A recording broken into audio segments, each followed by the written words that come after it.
कमाईच्या सूत्रामध्ये जो धम्मपरिषदेचा धम्मरॅलीचा जो नियोजन होता, नियोजित अशी धम्मपरिषदेची धम्मरॅली तक्षशिला महाबोधी महाविहाराकडे परत येत आहे.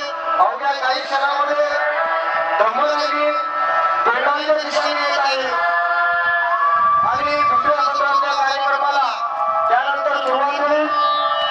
तरी आजूबाजूला जमलेल्या तमाम मोठ बांधव आणि भगिनी बालक तथा बालिका यांना धम्मपरिषद नियोजन समितीच्या वतीनं नम्रतेची विनंती आहे की आपण आजूबाजूला कुठे न थांबता पेंडामध्ये येऊन स्थानापन्न व्हावं, आसन ग्रहण